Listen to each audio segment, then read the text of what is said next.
안녕하세요, 여러분. 연애 하면 뭐가 떠오르세요? 아마 서로를 막 뜨겁게 바라보는 그런 감정적인 교류를 생각하시는 분들이 많을 텐데요. 오늘 우리가 함께 살펴볼 책, 연애 신학 3장은요, 바로 그 생각에 아주 강력한 질문을 던집니다. 감정을 넘어선 관계, 그 새로운 목적이 대체 뭘지 지금부터 저랑 같이 한번 파헤쳐 보시죠. 그렇죠. 우리 보통 사랑이라고 하면 바로 이런 모습, 서로 눈에서 꿀이 뚝뚝 떨어지는 그런 장면을 떠올리잖아요. 근데 이 책은 바로 여기서 묻는 거예요. 과연 이 감정 중심의 연애가 사랑의 전부일까? 하고 말이죠. 아주 근본적인 질문을 던지는 겁니다. 그리고 그 질문에 대한 저자의 대답이 바로 이겁니다. 사랑은 서로 마주보는 것이 아니라 두 사람이 함께 같은 방향을 바라보는 것이다. 와, 이게 바로 오늘 우리가 파고들 핵심 아이디어예요. 연애가 그냥 두 사람만의 감정 노름이 아니라 어떤 공동의 목표를 향해 함께 걸어가는 여정이라는 거죠. 자, 그래서 오늘 이런 순서로 한번 알아볼 거예요. 첫째, 그 같은 방향이라는 게 대체 뭔지. 둘째, 그렇다면 어떻게 사랑하려는 의지를 세울 수 있는지. 그리고 실제 사례는 어떤지 살펴볼 거고요. 마지막으로 많은 분들이 궁금해하는 운명의 짝 문제까지 시원하게 정리해 보겠습니다. 자, 그럼 첫 번째 주제부터 시작해 볼까요? 진짜 같은 방향이란 뭘까?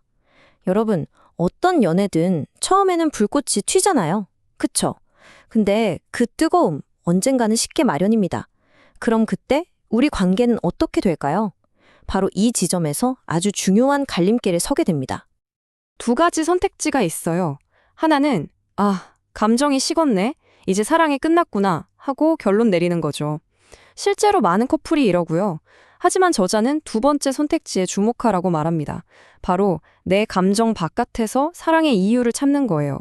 그러니까 시시때때로 변화하는 내 감정이 아니라 절대 변하지 않는 어떤 외부의 현실에 우리 사랑의 닻을 내려야 한다는 거죠.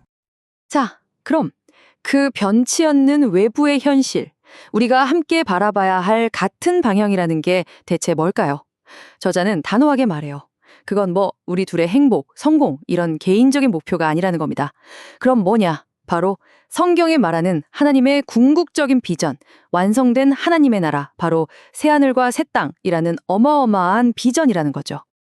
여기서 비전이라는 단어를 좀 짚고 넘어가야 하는데요. 이게 정말 흥미로워요. 우리가 보통 비전이라고 하면 내 꿈, 내 계획 이런 걸 생각하잖아요.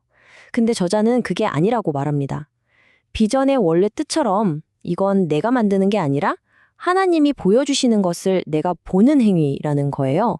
관점의 전환이죠. 요한계시록에 나오는 이 장면을 한번 상상해 보세요. 전 세계 모든 나라와 민족, 수많은 사람들이 흰옷을 입고 하나님을 찬양하는 모습. 우리가 함께 바라봐야 할 비전의 스케일이 바로 이 정도라는 겁니다. 이 엄청나고 거대한 그림이 고작 우리 두 사람의 연애와 관계의 최종 목적지가 될 수 있다는 거, 정말 가슴 뛰는 일 아닌가요? 자, 알겠습니다. 비전이 정말 거대하고 멋지다는 건 알겠어요. 그런데 이렇게 엄청난 비전이 어떻게 우리 두 사람의 아주 구체적인 삶, 그리고 사명으로 연결될 수 있을까요? 그게 궁금해지죠. 이 표를 보면 두 사랑의 차이가 아주 명확하게 보입니다. 한쪽은 계속 내 감정만 들여다보는 내향적인 사랑이에요. 반면에 다른 쪽은 하나님의 비전이라는 외부를 향해 있죠. 그러니까 감정이 식는 위기가 왔을 때 감정에만 의존하던 사랑은 그냥 와르르 무너지기 쉽지만 사명에 뿌리 내린 사랑은 의지를 발동해서 그 위기를 넘어선다는 겁니다. 바로 이겁니다. 우리 두 사람의 공동 사명. 이게 바로 첫 만남의 그 설렘과 열정이 다 식어버린 후에도 계속해서 사랑하려는 의지를 불태우는 강력한 엔진이 되어준다는 거죠. 물론 여기서 저자가 아주 중요한 주의사항 3가지를 짚어줍니다. 이 사명이라는 게 자칫 잘못하면 상대를 판단하고 정죄하는 무기가 될 수 있거든요. 예를 들어, 너는 사명도 없냐? 이렇게 공격한다거나, 혹은 나는 아직 사명을 못 찾았는데 하고 주눅이 들거나, 아니면 내 직업이 곧 사명이라고 착각하는 거죠. 사명은 그런 게 아니라 함께 걸어갈 길이라는 걸 잊지 말아야 합니다. 네, 이론은 이제 충분히 이해가 되시죠? 그럼 실제 연애에서는 이 원리가 어떻게 적용될까요? 이제 저자가 자기 얘기를 아주 솔직하게 들려주는데요. 한번 들어보시죠. 이 저자 부부가 연애할 때 아주 현실적인 문제에 딱 부딪힌 거예요. 아내는 필리핀 선교라는 아주 뚜렷한 사명이 있었고 남편인 저자는 한국에서 목회자가 되는 길을 가고 있었죠. 어때요? 겉으로 보기엔 완전히 다른 길이잖아요. 여기서 아내분이 정말 놀라운 선택을 합니다. 남편과 함께하기 위해서 자신의 개인적인 사명을 사랑으로 내려놓고 남편의 사명에 동참하기로 결단한 거죠. 그리고 15년이라는 시간이 흘렀습니다. 그런데 정말 영화 같은 일이 벌어져요. 하나님께서 이 가족 전체를 선교사로 부르신 겁니다. 어디로요? 바로 아내의 첫 사명지였던 필리핀으로요. 와, 정말 소름 돋지 않나요? 하나님께서 아내의 그 마음을 잊지 않으시고 가장 완벽한 때, 가장 완벽한 방식으로 이루어 주신 거죠. 자, 이쯤 되면 많은 분들이 이 질문을 하실 것 같아요. 그래서 내 운명의 짝은 대체 어디에 있는 건가요? 하나님이 정해놓은 바로 그 사람, 너 원은 정말 있는 걸까요? 이 문제 한번 짚어보죠.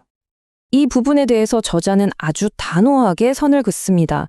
성경 어디에도 하나님이 우리 각자를 위해서 특정한 한 명을 미리 딱 정해두셨다는 가르침은 없다는 거예요. 우리가 흔히 생각하는 그런 소울메이트 개념, 사실 성경적인 게 아니라는 거죠. 그럼 만약에 연애하는 두 사람의 사명이 서로 부딪히면 어떻게 해야 할까요? 저자는 아주 현실적인 세 가지 선택지를 제시합니다. 첫째, 서로의 부르심을 존중하면서 아름답게 헤어지는 것. 둘째, 저자의 아내처럼 한 사람이 사랑으로 상대방의 사명에 맞춰주는 것. 그리고 셋째, 두 사람이 끊임없이 대화하면서 둘만의 새로운 통합된 사명을 찾아나가는 거죠.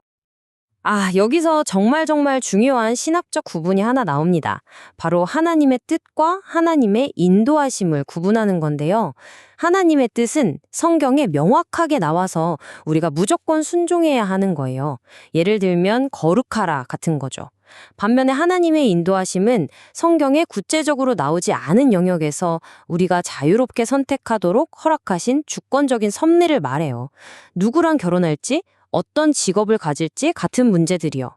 저자는 배우자 선택이 바로 이 인도하심의 영역에 속한다고 말합니다. 우리에게 선택의 자유와 책임이 있다는 거죠. 자, 그럼 지금까지 우리가 나눈 이 모든 이야기들을 하나의 큰 그림으로 딱 정리해 볼 시간이네요. 저자가 제시하는 하나님 중심의 연애 프레임워크는 바로 이 4단계로 요약할 수 있습니다. 1단계, 관계의 닻을 하나님의 궁극적인 비전에 내립니다. 2단계, 그 비전 안에서 우리 두 사람만의 공동 사명을 찾고 방향을 맞춥니다. 3단계, 그 사명의 틀 안에서 배우자를 자유롭게 선택합니다. 그리고 마지막 4단계, 이제는 결혼이라는 평생의 과정을 통해 함께 그 사명을 이루어 나가는 데 집중하는 거죠. 비전, 사명, 선택, 그리고 결혼. 이 흐름입니다. 오늘 내용의 핵심 다시 한번 정리해 드릴게요. 첫째, 진짜 사랑은 서로 마주보는 감정을 넘어 함께 같은 방향을 보는 겁니다. 둘째, 그 뜨거운 감정이 식었을 때 우리를 붙잡아주는 건 바로 공동의 사명이라는 것. 셋째, 하나님은 우리에게 배우자를 선택할 자유와 책임을 주셨다는 점. 그래서 마지막으로 중요한 건 완벽한 한 사람을 찾는 게 아니라 선택한 사람과 함께 완벽한 결혼을 만들어가는 과정이라는 겁니다. 자, 오늘 이야기는 여기까지입니다. 이제 이 프레임워크를 알게 된 여러분께 질문을 하나 드리고 싶어요. 지금 여러분의 관계를 하나님의 그 거대한 비전과 일치시키기 위해서 당장 실천할 수 있는 작은 한 가지는 무엇일까요? 이 질문에 대해 한번 깊이 생각해 보시는 시간이 되길 바랍니다.